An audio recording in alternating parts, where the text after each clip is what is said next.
I barely remember my parents.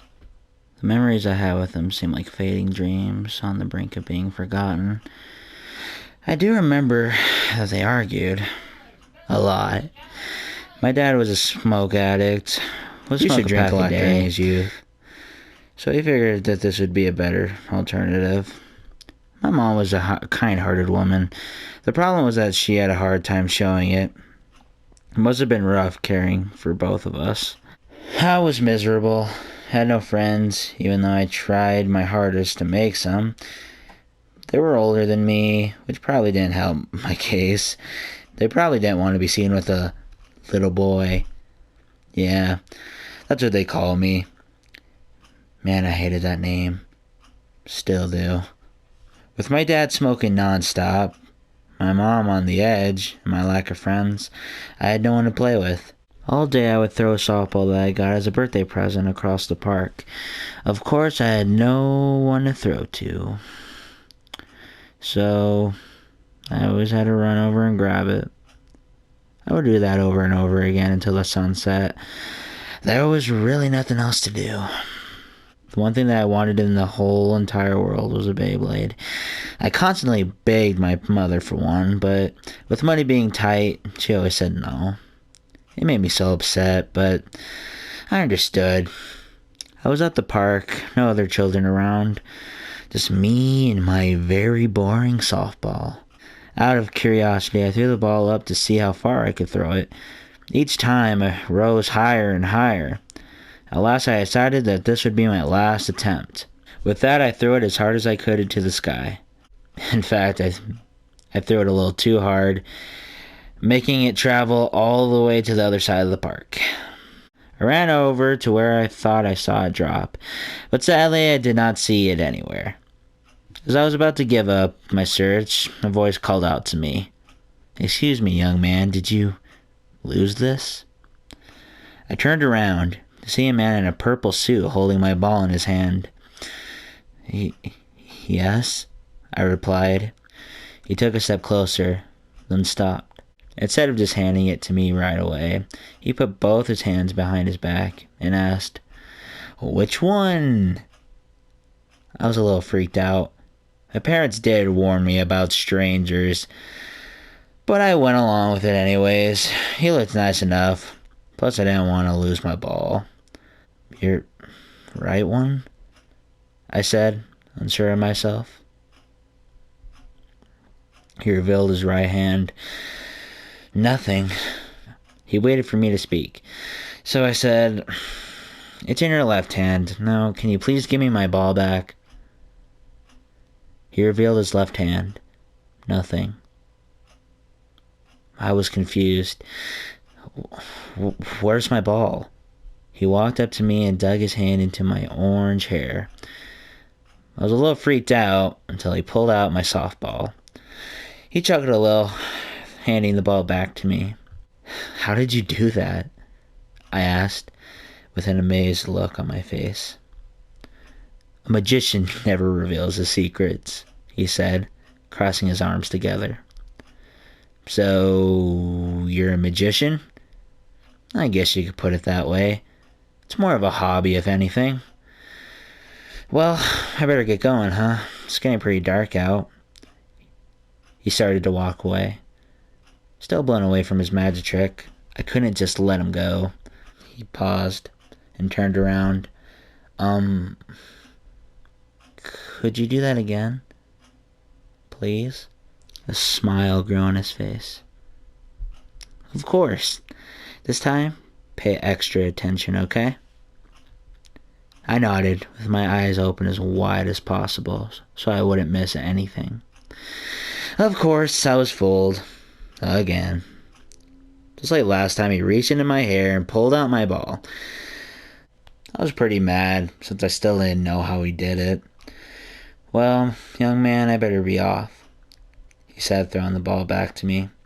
I watched as he disappeared into the night. I turned around and headed home. Mom was furious with me. I stayed out longer than I said I would. She grounded me and took away my ball.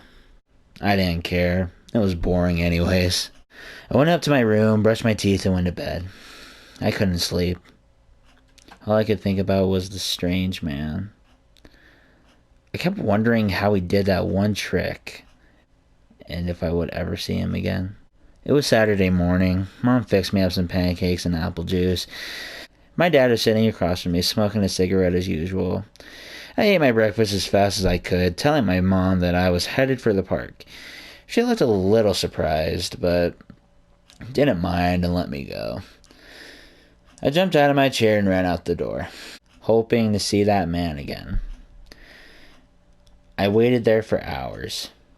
No trace of him whatsoever.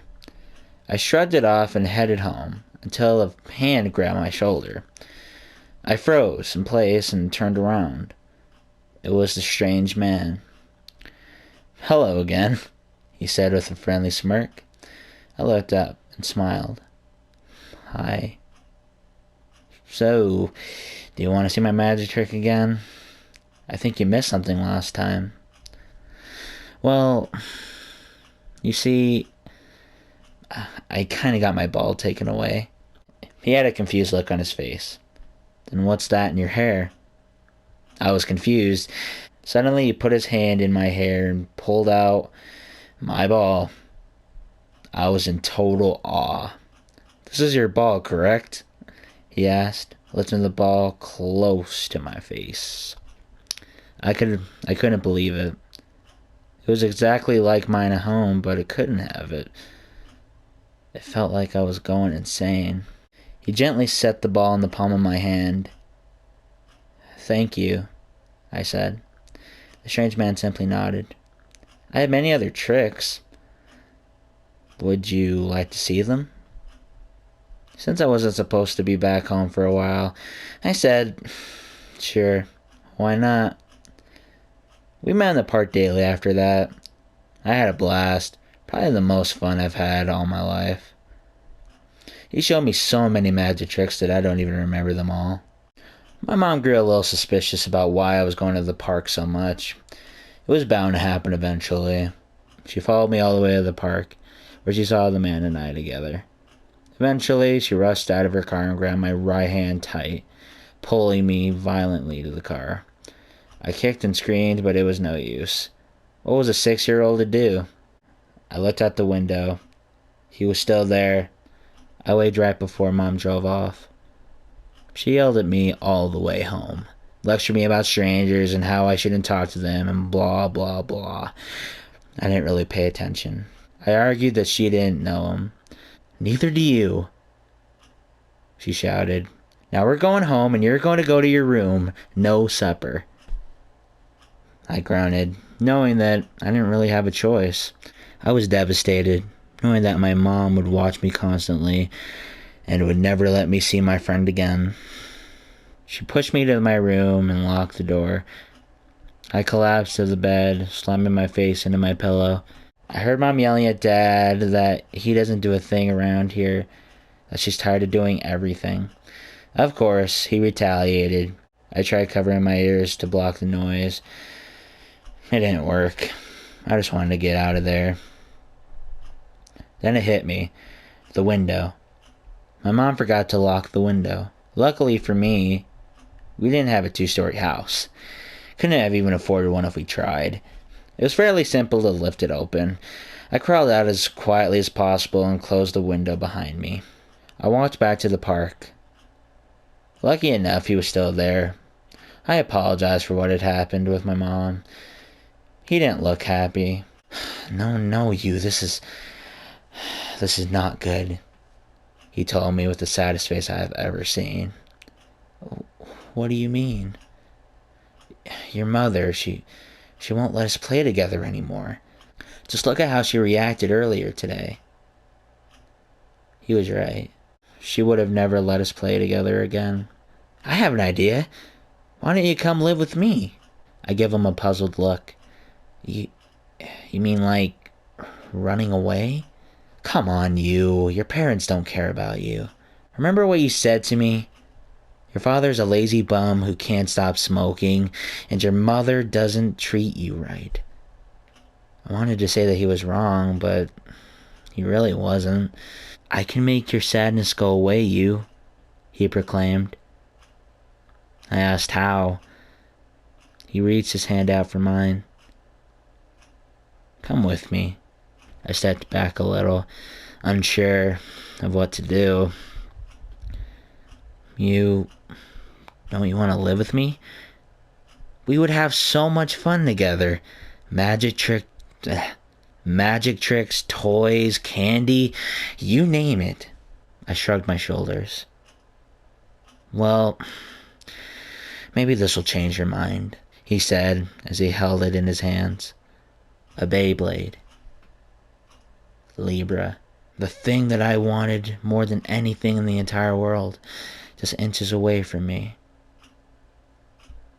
But I couldn't. I turned away. I can't. They're my family. I'm sorry. He gave a frown, but took it pretty well. Go then, you. I nodded and ran home. Sadly, there was nothing left to go back to. My home was gone. It burned down right after I had left. My parents were in the house when it occurred. I was broken. Doji appeared out of nowhere to comfort me. Come on, you. Let's get out of here. I was scared and confused. I mean, what was a 6-year-old supposed to do in that situation? You tell me. So, I went with him. That, of course, was a mistake.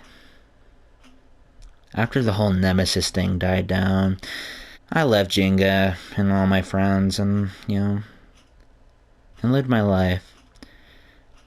I looked up some old news articles about what actually happened that night. All it said was that it was a freak accident. The source of the fire was never found. However, the article did talk about a person fleeing the scene, wearing a purple suit.